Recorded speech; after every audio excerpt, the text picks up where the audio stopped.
All right, so before we begin today, a couple of items of business that I want to talk about. The first of which is that we only have 2 weeks left of class. I believe on the syllabus or the tentative schedule or something to that effect, it says that your exam is going to be on Friday, the 21st. Yes. Which is the last day of the quarter. That means we are not going to have a night exam. We are instead going to have an exam during the class period. Based on the pace that Dr. Batari and I are setting individually, we're probably not going to wind up at the same spot. So I'm going to be like, we're going to work together on the test, but your test may be different from the one that your peers has. In the other section and all that kind of stuff. Not wildly different by any stretch of the imagination, but I'm not sure how far we are going to get. And so I obviously don't want to test you on stuff that I didn't cover. And if I get further than him, he doesn't want to test his students on stuff that he didn't cover, which I think sounds pretty reasonable. So I just wanted to let you guys know that. Because there is a class in this room. Oh wait, actually there won't be a class in this room on that Friday because I have the class afterwards. And they take their final on Wednesday. So I could potentially give you guys up to 2 hours to take the exam as like before. I don't know what your schedule is. I'm going to design it in such a way that it should be able to be completed in 75 minutes. I think that you'll have a digital system right after this, by the week before after that, at least for the video section. Well, Cox's will be online. Yeah, so, Cox's will be yeah, it shouldn't be an issue. Okay, so I will design it for a 75-minute exam. I do not have a problem. If everyone can stay late, then I'm okay with anyone staying late. But if someone has to leave, then everyone has to leave. So it's fair. Okay, so I want to be clear about that. Okay, so the second project was put up on Moodle like at the very beginning of the class. And then I never thought about it again until now because it should probably be due sometime reasonably soon. Right. So let's make it due on the last day of class as well at 5 p.m. Okay. Then there was an issue of quiz 2. Dr. Batari and I talked about it. I completely and utterly forgot to post it. It is based entirely on the stuff from the last chapter. I believe he allowed students to attend the Senior Design Project Conference for bonus points. So I'm giving bonus points as I forgot to post it, so everybody made 100 on quiz 2. So that's less work for me, so that's the way I'm going to play it. All right. So I think that's, let's see, we talked about the exam, we talked about the project, and we talked about the quiz. So there's any other pertinent business for us to deal with before we move on to the lecture stuff. All right, I'm not sure if I'm going to talk the whole time today or if we're going to cut out a bit early. The reason why I say that is because I've been looking at the way that our textbook teaches this section and the way that another textbook teaches this section, and there seems to be a fundamental disconnect between the two, so I'm struggling figuring out exactly what's going on. So I'm going to stop today dealing with ideal cases of stuff and then cram like hell for tomorrow to prepare lectures for non-ideal cases, which is where the big disconnect happens between these two books that I've got. With that in mind, though, we still need to talk about a couple of the advantages of using negative feedback, so let's start there. If I am not mistaken, we have already talked about bandwidth extension and one other one whose name escapes me right now because I'm not sleeping great. What was it? What's the other one? Stability. Okay. So what we're going to talk about now is linearity improvement. And this was really covered in circuits 2. And you'll understand what I mean momentarily. Okay.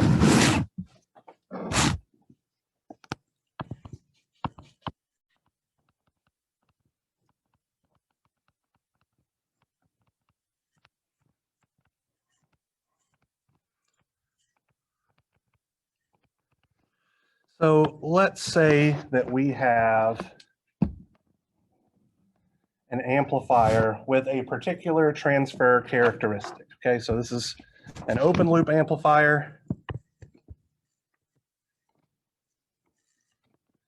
Here we have its output voltage, V out.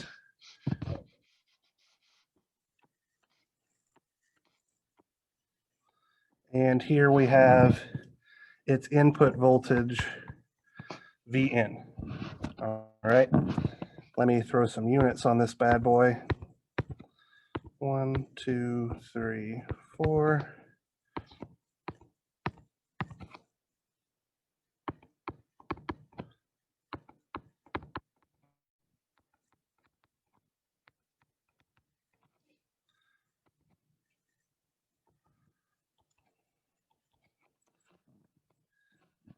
And let's say that our open loop transfer characteristic looks something like this. Okay, so in this region from, actually, these should be 0.0, blah, blah, blah, for the math that I did. 0, close. Each tick is 0.02 volts. So over the range from negative 0.01 to positive 0.01, there's an open loop gain of 1,000. And then we're going to let that gain fall down a little bit so that at 0.6, trying to draw a straight line here, and then our amplifier saturates, and it does the exact same thing on the other side.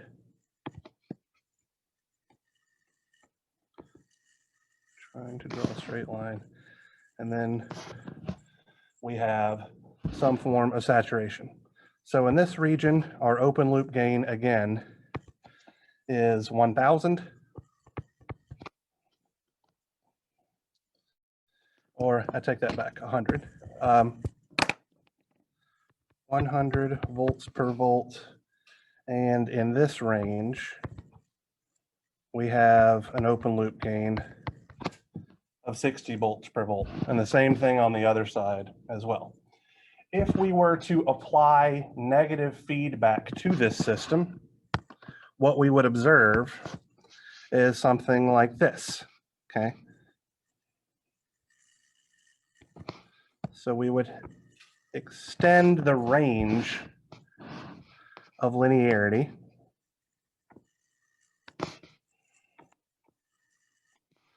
and so there's still multiple slopes, but here, and this is for K is equal to 0.01, we would see that in that first region, we get an closed loop gain of 50 volts per volt. And in this region, we would have a closed loop gain of 37.5 volts per volt. Now, what is happening here, and I wish my lines were straighter, is that we are effectively extending the range over which the amplifier can linearly amplify signals, which is exactly what we saw in circuits 2, right? Way back in circuits 2, for our op amps, based on their incredibly high open loop gain of a couple of 100,000, we saw that they had a linear range of somewhere on the order of a few millivolts, right? Or, you know, let's say, just for the sake of argument, negative 5 millivolts to positive 5 millivolts. After that point, everything saturated, okay?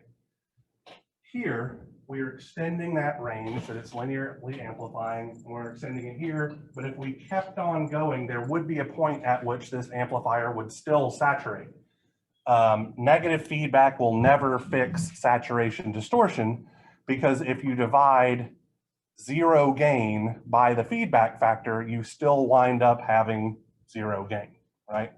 So if your open loop gain while you're in saturation is effectively 0, meaning no change in the output signal occurs due to a change in the input signal, you can never fix that with positive or negative feedback, okay? So this is linearity improvement. Not a whole heck of a lot of equations or anything to deal with it. I mean, it is just literally dividing the open loop gain by the amount of feedback applied to get the closed loop gain, just like we did previously. okay? But I just wanted to point out that we do see a linearity improvement, and the more feedback we apply, the more linear this guy looks. If I could draw it better, it would look effectively like it has less kinks in the curve as well, making it look like there is a traditionally linear relationship between the output voltage and the input voltage as well. So the more kinky looking it is, the more negative feedback suppresses those abrupt changes. All right, so there's another advantage to applying negative feedback, which is called the modification of input and output impedances. I am not going to address that as its own topic because we will actually see that constantly when we are analyzing circuits. So with that in mind, let's now talk about the different types of amplifiers that we're going to be dealing with.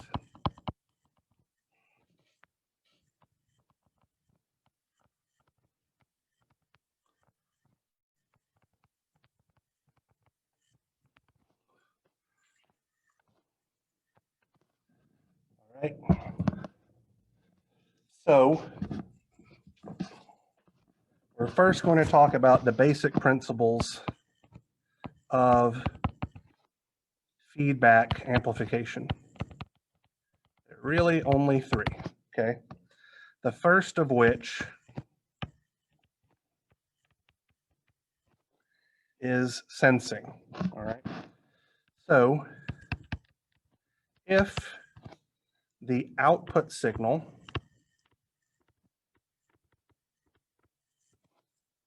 of interest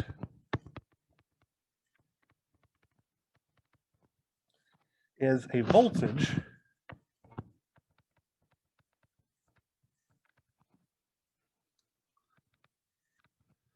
then the feedback network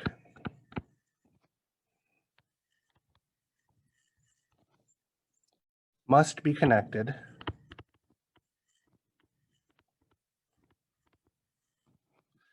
So our options here for all the different amplifier types are series. We're going to be looking at whether our feedback network is connected in series with the output and the mixer, and then whether it's in parallel with the output and the mixer.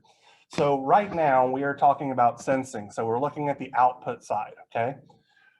If we are trying to sense or measure an output signal, does our feedback network need to be in parallel or in series? Mr. Goldsmith says parallel, I believe. Anybody agree with that? I see Brian shaking his head, but then kind of going to maybe, I don't know. All right, when you measure a voltage with a multimeter, do you do it in parallel or in series with the resistor of interest? In parallel. So if we want to measure a voltage, our feedback network is going to be applied in parallel, okay? So it must be connected in parallel. And you may also see this in some textbooks as a shunt connection with the output of the open loop amplifier circuit.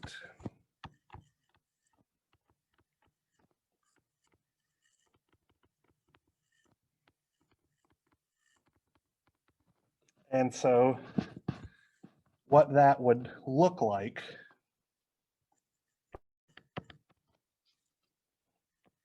here's the tail end of our box diagram representation of our open loop amplifier.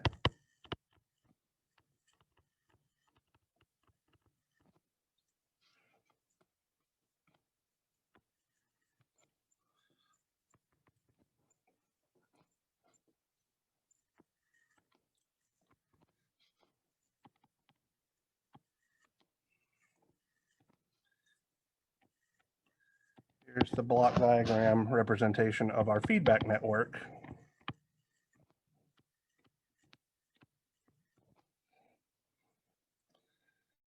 And we would say that we're connecting it this.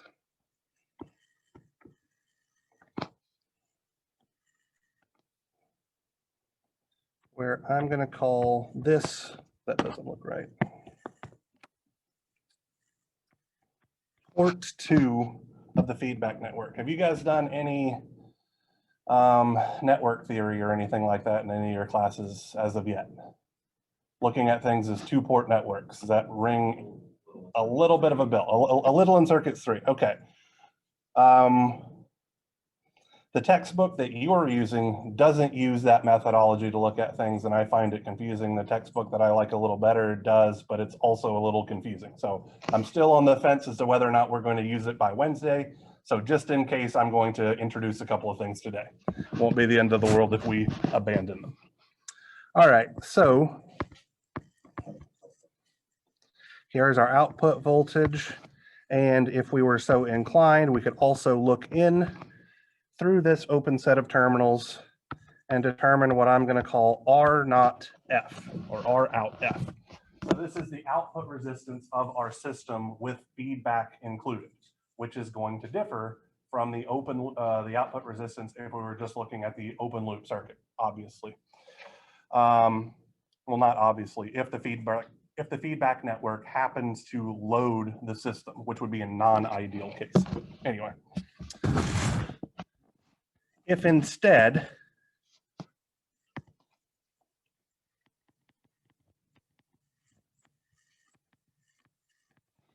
the output signal of interest is a current,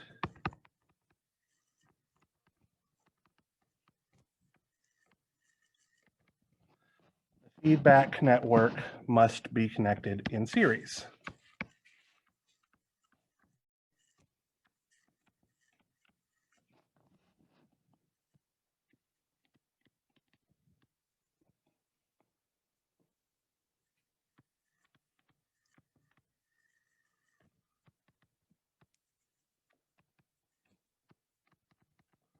With the output of the open loop amplifier circuit.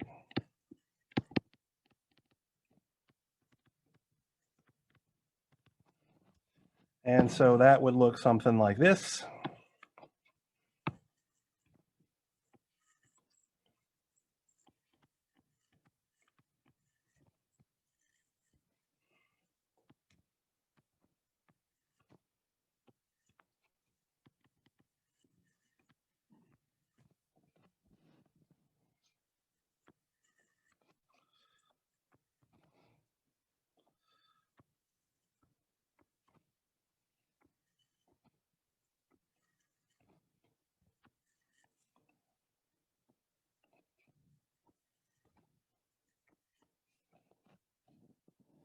Where I'm going to define my direction for I out. This is also the way I out will flow, and I out flows like this in through the feedback network. And we could look in through those terminals and again determine some output resistance with feedback as well. So those are 2 different options for our sensing mechanism. They're either going to be connected in parallel if we want to measure a voltage, and in series if we want to measure a current with our system, okay? Now, on the other side of the circuit, we have our mixing mechanism or our return mechanism.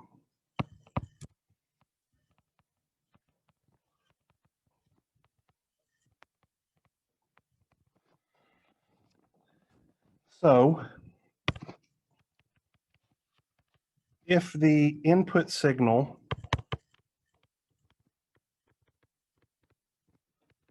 to be amplified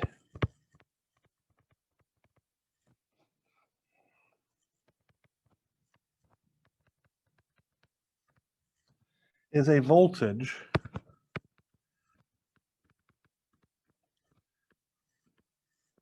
the signal source is represented by its Thevenin equivalent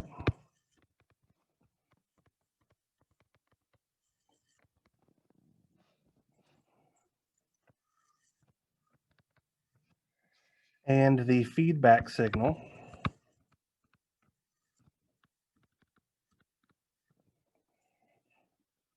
VF is connected. So what we are trying to do on the output side of our feedback network, or the input side of our total system there, if we're trying to amplify a voltage, the negative feedback is supplying another voltage that's going to be subtracted. So in order for me to combine two voltages, do they need to be connected in parallel or in series? In series, right? So VF is connected in series with the input signal source.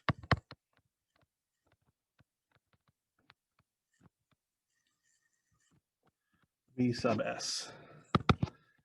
And that is going to look something like this. Wait, actually, other way around. On the input side now.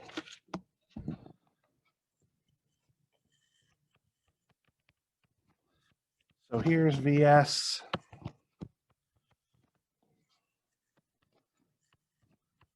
I'm going to call the top terminal S, the bottom terminal S prime, doesn't particularly matter.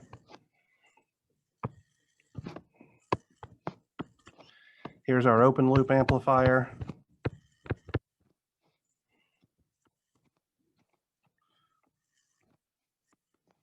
Down here is our feedback system.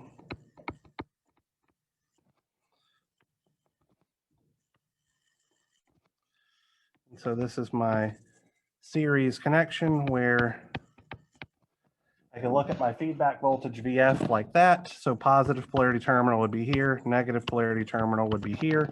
And we can see that VF is in series with VS, but they are of opposite polarities, which means subtraction is going to occur, exactly what I want to have happen for my negative feedback system.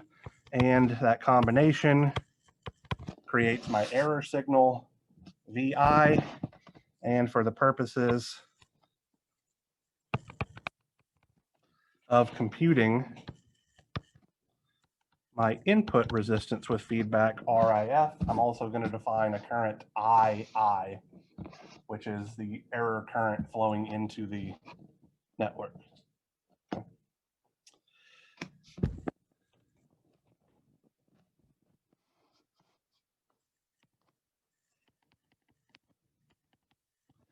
If the input signal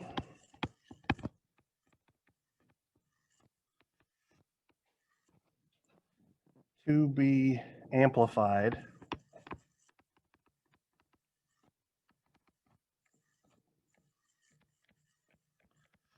is a current,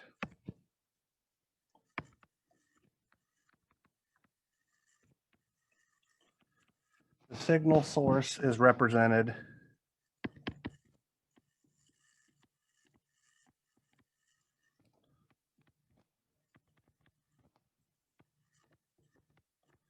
by its Norton equivalent,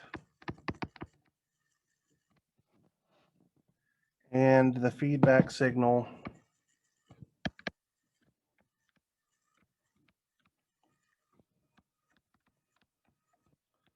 I sub F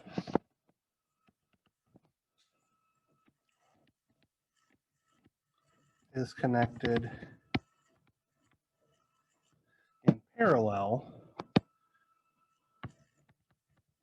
with the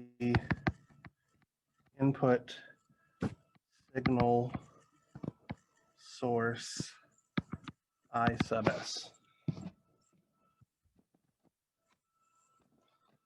So that means it would look something like this.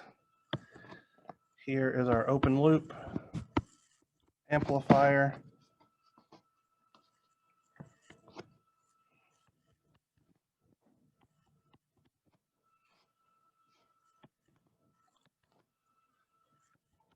Here's my signal source, I sub S.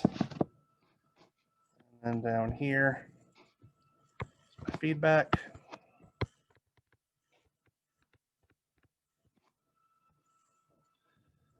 And so I would see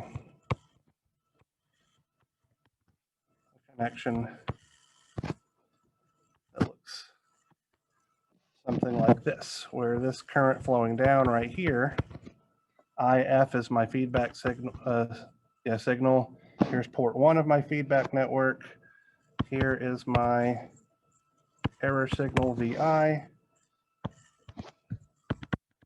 II, and looking in through here, I can see my input resistance RIF. Okay. So if we are trying to amplify a voltage, we connect the feedback in series to our input network. If we're trying to amplify a current source, our feedback network is connected in parallel to the input of our amplifier. Okay, so we have 4 possible permutations then. So let's talk about all those just for classification purposes. Feedback topologies is our third bit of the basics here.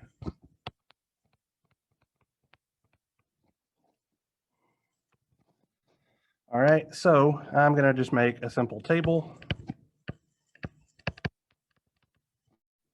Amplifier type.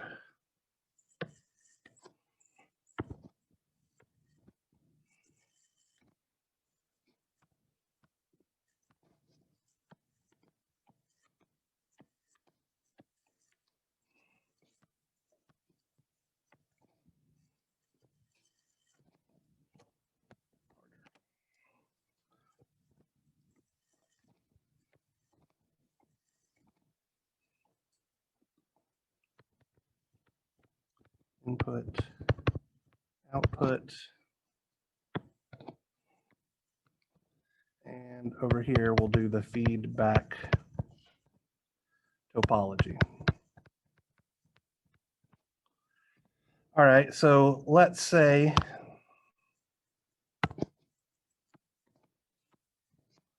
that we are dealing strictly with a voltage amplifier, okay?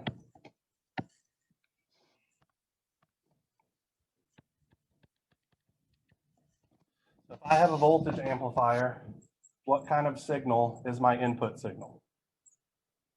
It's a voltage, right? What kind of signal is my output signal? Also a voltage. Okay, and so based on that, I need to connect my input in series and my output in parallel to the feedback network. So this would be what's called a series shunt connection.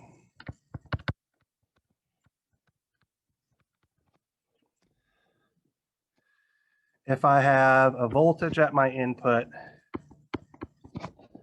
and a current at my output, anybody remember what this type of amplifier is called? So we have our gain, either the open loop and the closed loop gain will both have units of amps per volt, right? So this is a transconductance amplifier.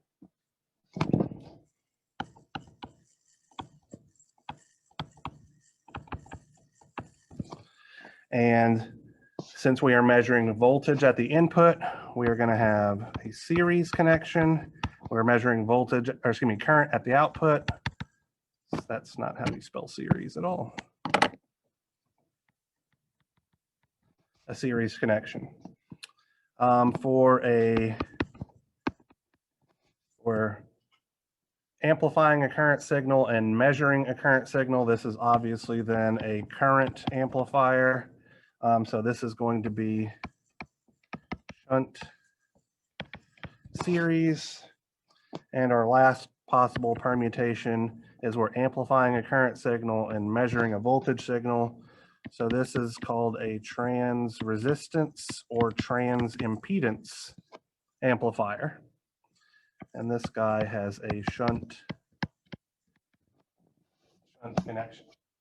So you may actually see, instead of people referring to things as a voltage amplifier or transconductance amplifier, they'll refer to the type of feedback network that is connected as a shorthand notation for that. Just depends on the textbook or who you're dealing with. So I just wanted to make sure that we're all on the same page as to what all of these different things mean. So with that in mind, let's take a few minutes and look at an ideal feedback voltage amplifier.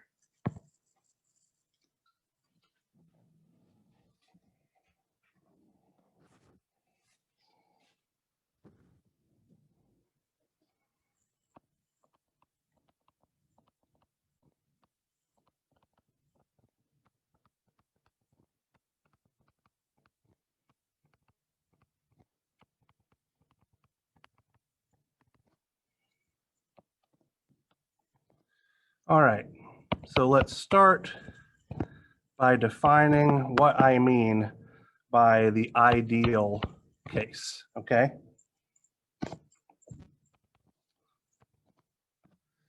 So in an ideal case, let's consider that our signal, our source signal, has no associated resistance, right? So instead of having a practical voltage source to constitute our Thevenin equivalent voltage source that we're putting at the input, we're saying that our Thevenin is equal to 0, or our signal resistance, Rs, is equal to 0 ohms.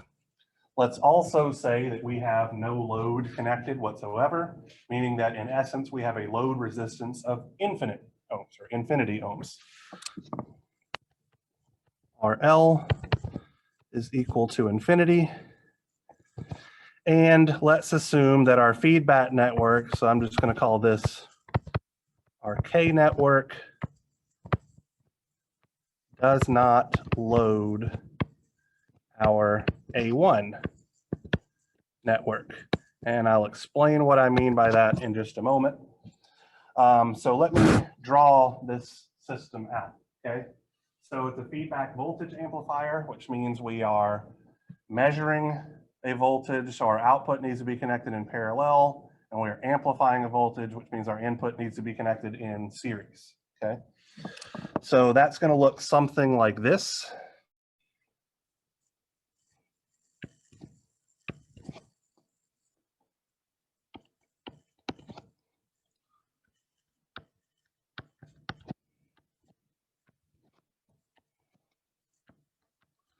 Here's our signal voltage Vs.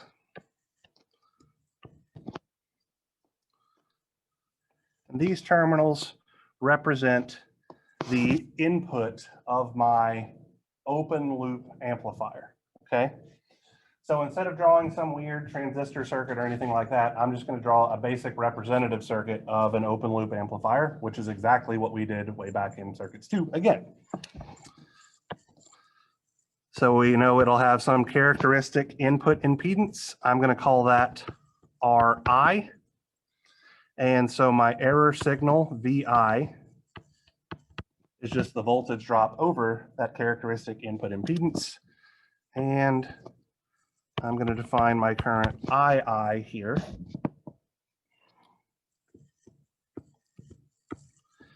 Because this is a voltage amplifier, I'm going to put a dependent voltage source here that has an open loop gain of A1 being multiplied by my error signal, Vi. I have a characteristic output impedance for my open loop amplifier, which I am going to call RO, like so.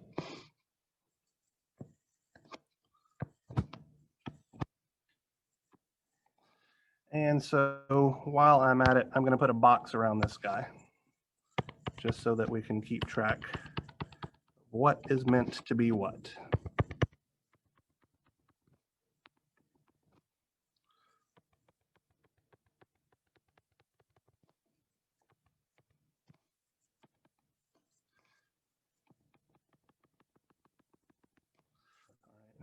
So this guy is my A1, or my open loop network. All right. Down below, I'm going to have my feedback network.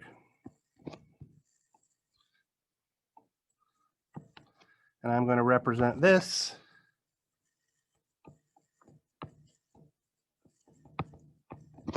as a dependent voltage source, where K, my feedback factor, is applied to, let me define my output voltage over here. My output voltage, which gives me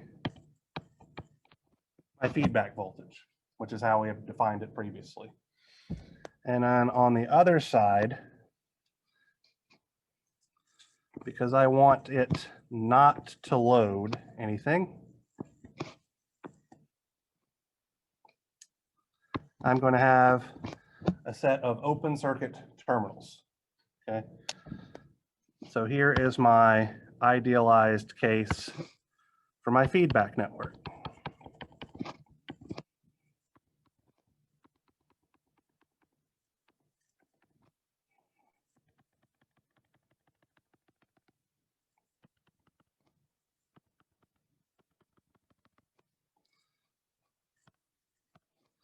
To connect this guy, I know that my output should be in parallel.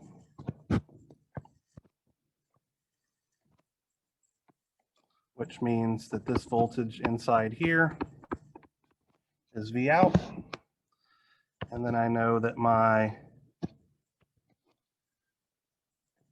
input network should be connected in series. So it's going to look something like this, where this is my feedback voltage, VF.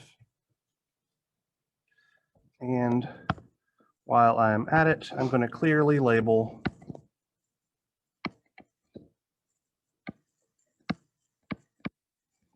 my K network, or my feedback network. Okay. So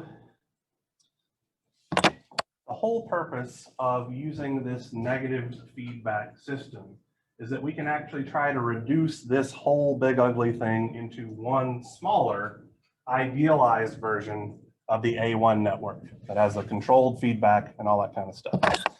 So the equivalent circuit for this big ugly guy, I'll do it down here, would be something like this.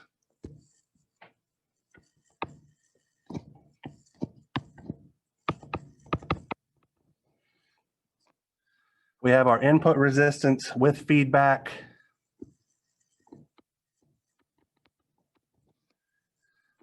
Instead of having our open loop gain, we now have our gain with feedback AF, or our closed loop gain.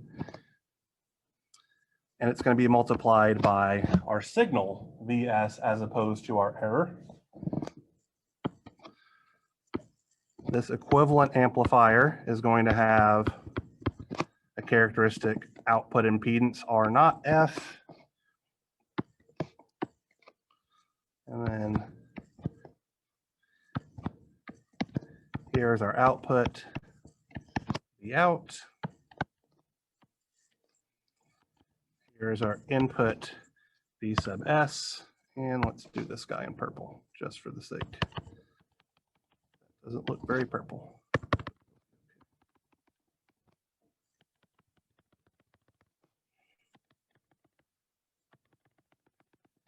So this is our equivalent circuit, okay? So my question to you guys is, how do we determine the parameters of our equivalent circuit, which makes our analysis absolutely trivial, looking at our original block diagram, okay? Once we can do that, then we can start incorporating like actual circuits and stuff like that to figure out what's going on, okay? So let's start with our closed loop gain. That's going to be something fairly straightforward, okay?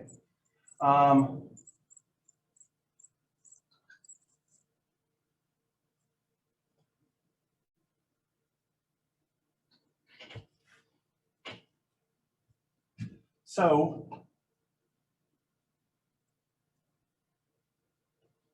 I would argue that V out is exactly equal to A1 times my error signal VI.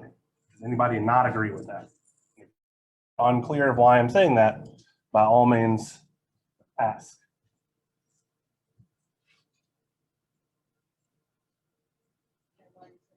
Okay. Great question, Angela.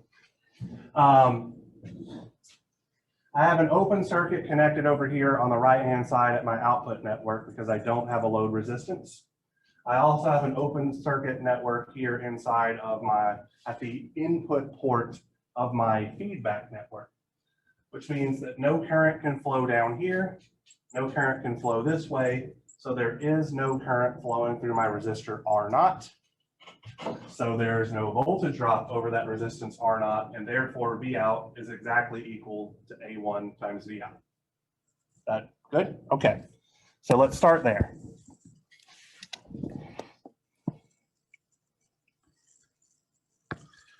V out is equal to A1 times VI, all right? I can express VI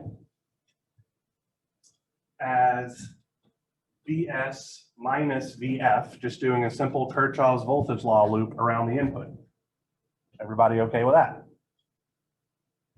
So Vi is equal to Vs minus Vf.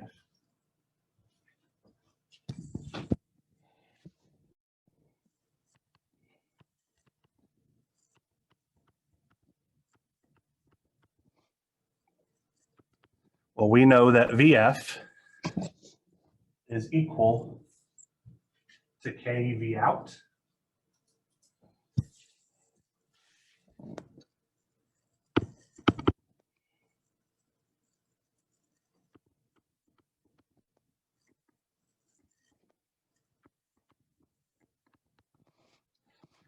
And so now what I'm going to do is I'm going to add A1 kV out to the left-hand side, which would give me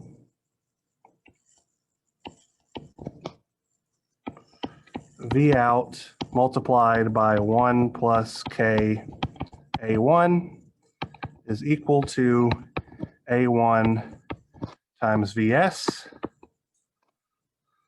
My closed loop gain, AF, is defined as my output voltage V out divided by my signal voltage Vs, and I get A1 over 1 plus K A1, which is exactly what I should expect.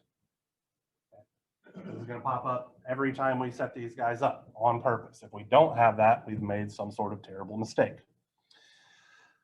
How do you think we're going to go about calculating our input resistance, RIF? Any thoughts?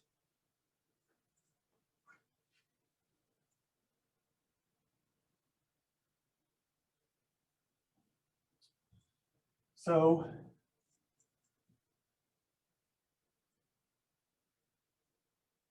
ignore all this messy stuff, okay? If we wanted to calculate the input resistance of a network, how do we do it?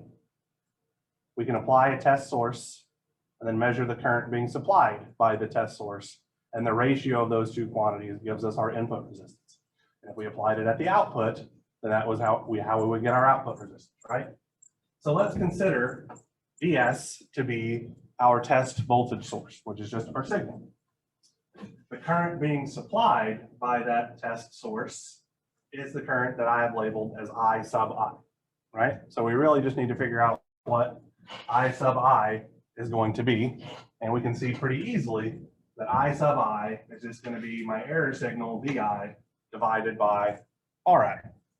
So with that in mind, we know that VI is equal to Vs minus Vf, which is equal to Vs minus K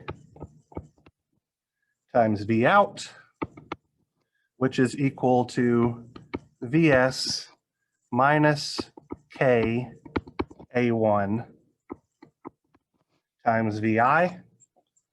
So we can rearrange things a little bit, and we find that Vi times 1 plus K A1 is equal to Vs, and therefore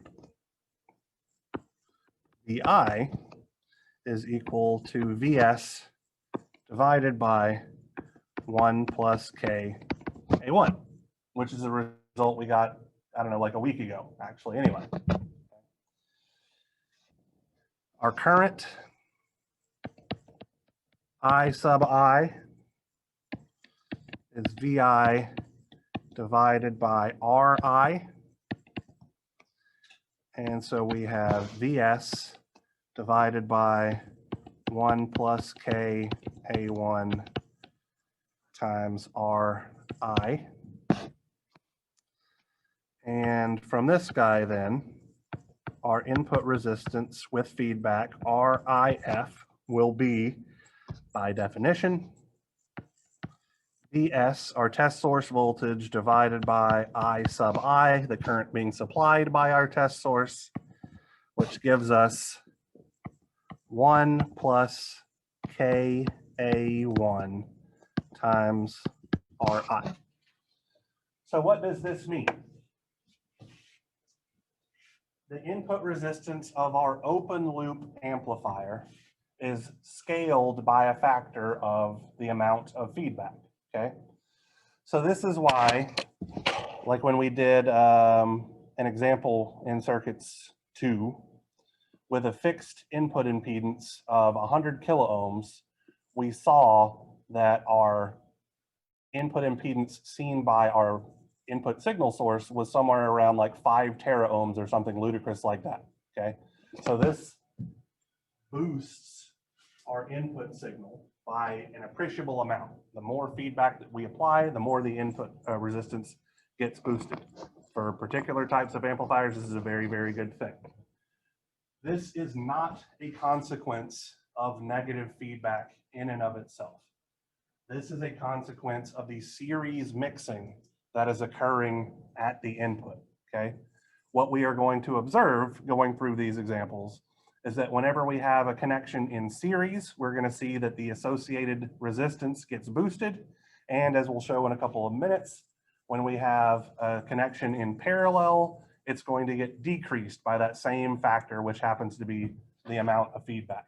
And that's going to tell us what the desirable traits of a voltage amplifier would be. So like for a voltage amplifier, we'll see, typically speaking, we're looking for very high input impedance, very low output impedance. For a transconductance amplifier, we want very high input impedance and very high output impedance. So in order to get that type of amplifier, we might use a cascade section because it has both high output impedance and high input impedance. Whereas for a voltage amplifier, we want a high input impedance, but a low output impedance. So that might be a source follower or something like that. So we got to start making those connections back to our transistor amplifiers. To calculate our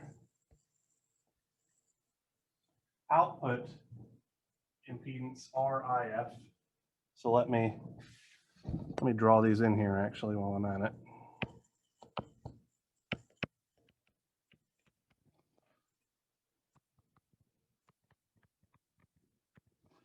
What we're going to have to do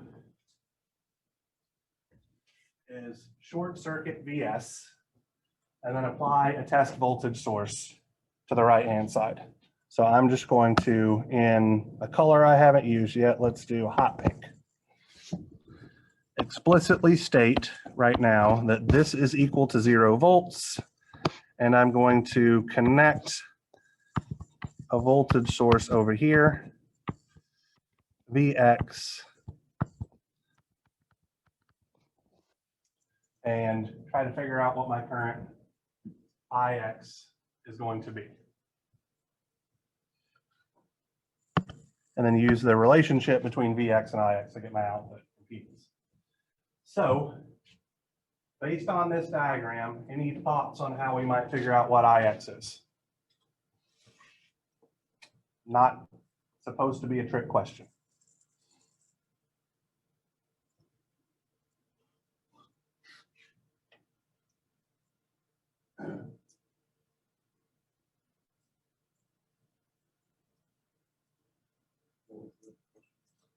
We're trying to figure out how to determine IX based on what we have.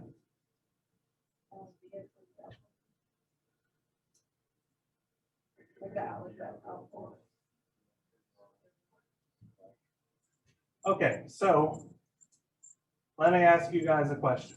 Does the presence of these lines right here that connect to an open circuit do anything? So I have a single loop circuit. So like a third day of circuits one circuit that we're analyzing here, okay? So I would argue I have a voltage here, which is on this side of the resistor R naught. I have a voltage here on the other side of the resistor R naught, and I have the resistance value. So to me, certainly seems like Ohm's law is as good as anything in order to analyze this guy. All right, so I could say that IX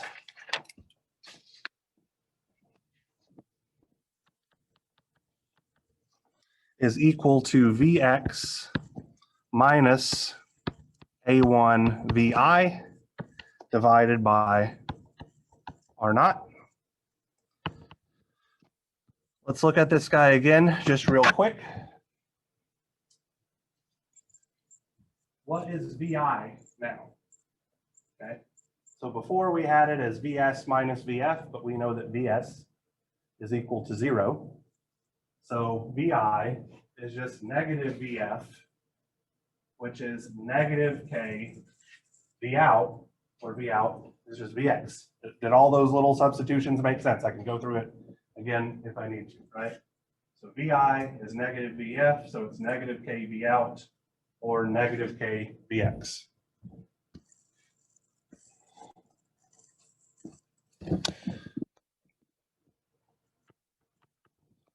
So that's Vx minus A1 times negative K Vx all over R naught, which looks like Vx times 1 plus K A1 divided by R naught, and therefore R naught F, which is by definition Vx over Ix, is R naught divided by 1 plus K A1.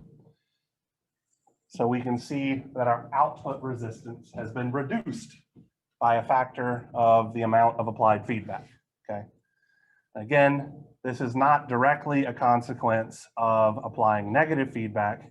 It is a consequence of the parallel sensing that we are doing at the output. So if it were a series connection, which is what we'll see in the next example, it gets boosted. All right, so I just want to be really, really clear about that. Okay.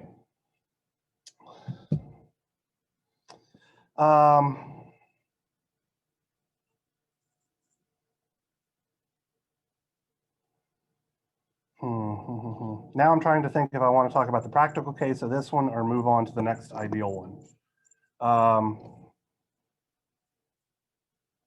Let's look at the practical case. Okay, I've effectively just made a decision as to how I'm going to approach the rest of this material. So in our practical case, we don't have the same constraints as our ideal case, right? So that means that RS is going to have some finite value, RL will have some finite value, and our K network may load our open loop gain network, all right? So in the practical case,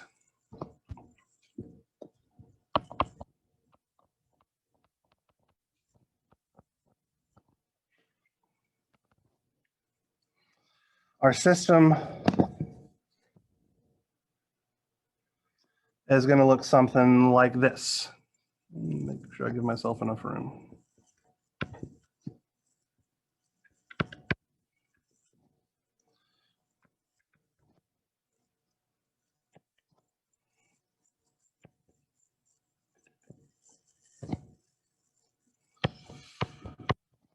terminal S, here's S prime. So we have some signal resistance RS.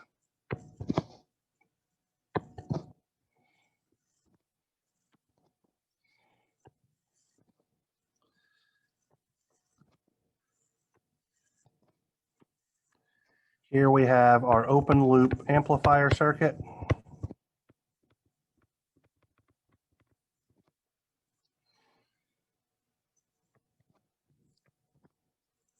Looks the same as before, except it's going to be slightly augmented. Here is our error signal VI.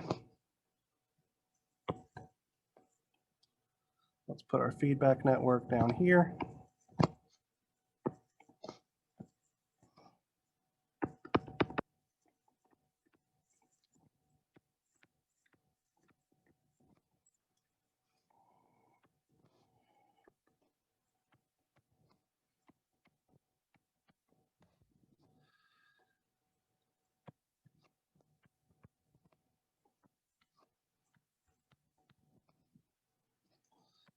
I'm going to attach some loading resistance,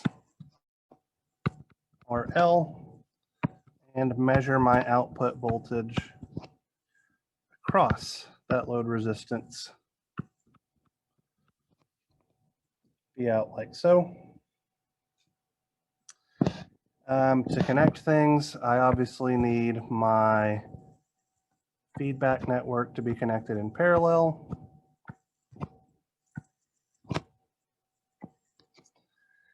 And in series on the other side, the other port.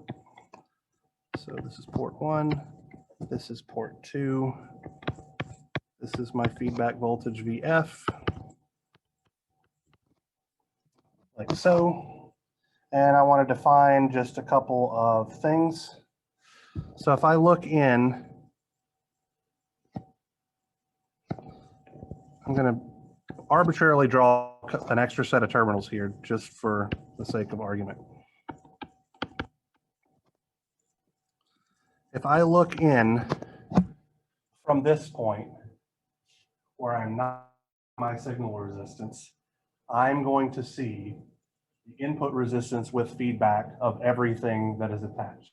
My goal here ultimately is to try to figure out how to make this guy look like the ideal case so that we have some means by which to amplify it, okay?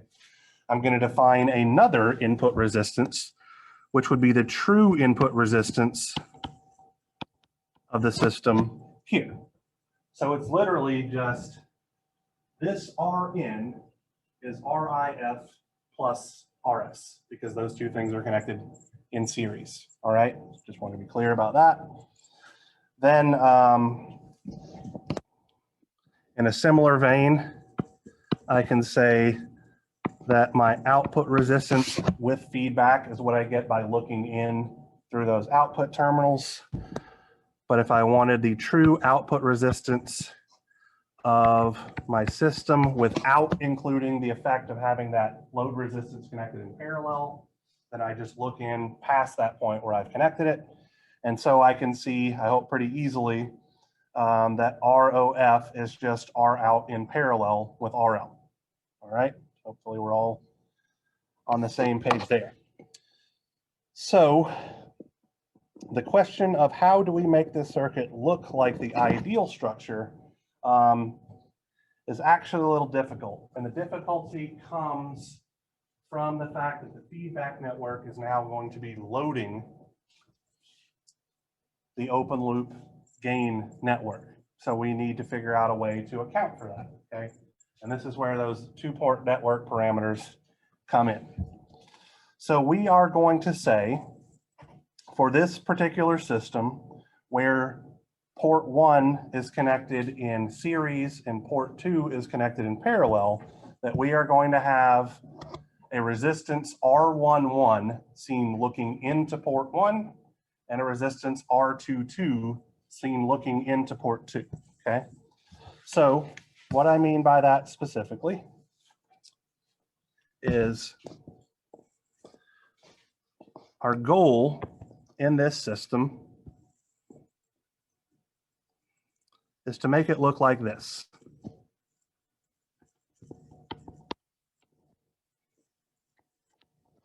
VS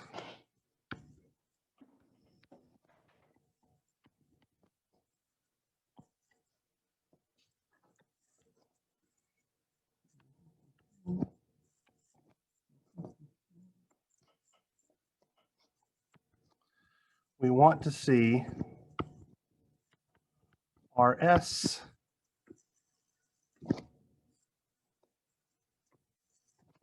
connected like so.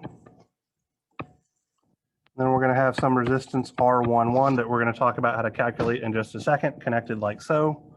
On the output side, we want to see R22, RL. Here is terminal O. Here is terminal O prime. So here is our output voltage V out. This is our open loop amplifier. We still have our feedback network down here.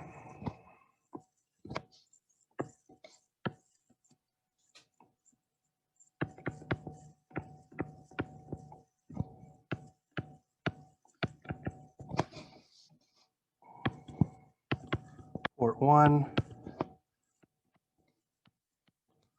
port 2, and so let's see. This guy's going to jump across, connected there. This guy's going to be connected here.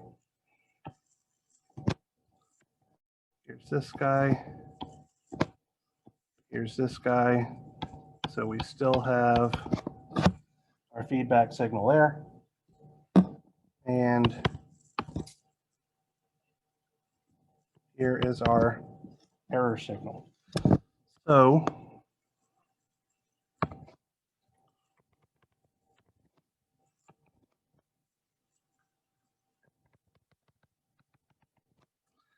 effectively, this guy that I've outlined in green now is playing the role of our open loop network. Okay, so it's the exact same open loop amplifier that we had before, but now we have two resistances in series with the input. We could just as easily say that this is RS, in series with R11 because it's taking the loading effect and putting it here in series. And then for on the other side, we have R22 in parallel with RL. Okay, where we're taking what this side of the feedback, we're looking at what this side of the open loop amplifier sees and applying it in parallel because we have a parallel connection. So to determine the value of R11 is pretty straightforward, okay?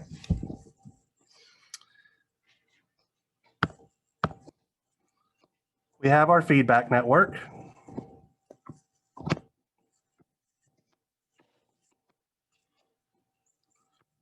Here's port 1. Here's port 2. We determine R11 by looking in port 2 short circuited. Okay.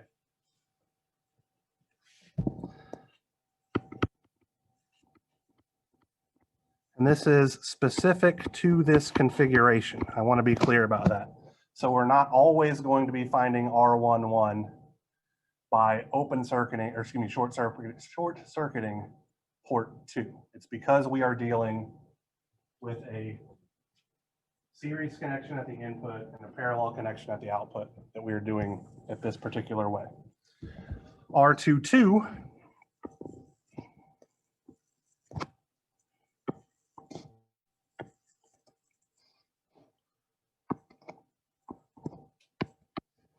here's port 2. Here's port 1.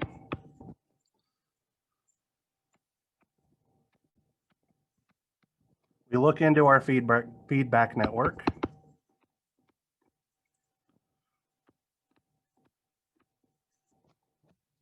With terminal 1 open circuit. We can actually determine one last thing by looking at our feedback network. Okay, it's not hopefully not too crazy out of the ballpark here.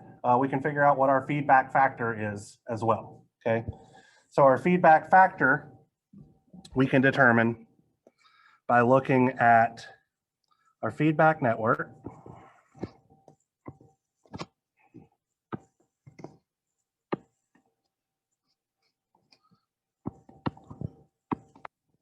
Here's port 2. Here's port 1.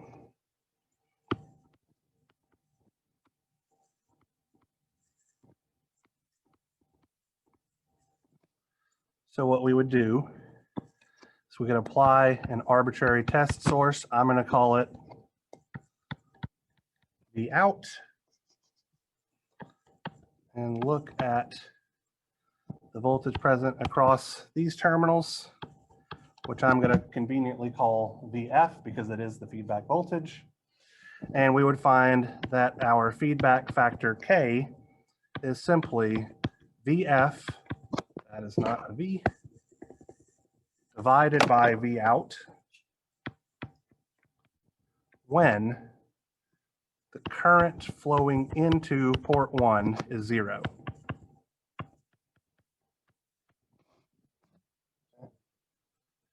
So if I had a simple, just for a quick example, because I see some potentially confused looks, okay? Let's say that I had an amplifier with the following feedback network. Very quick numerical example.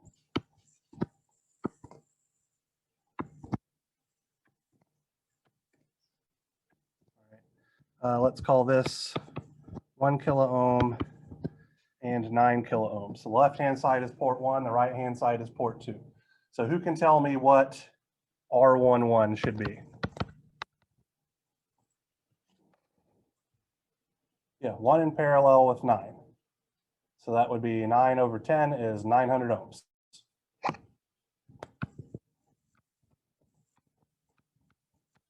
You can tell me what R22 is supposed to be.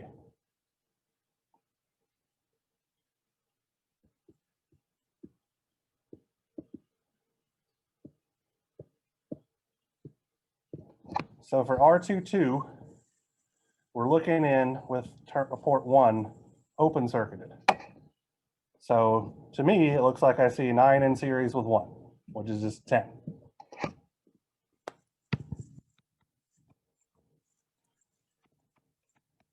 What is my feedback factor? I get that by saying that this is V out. This is VF and doing voltage division, right? So it's going to be 1 over 10. Everybody okay with that?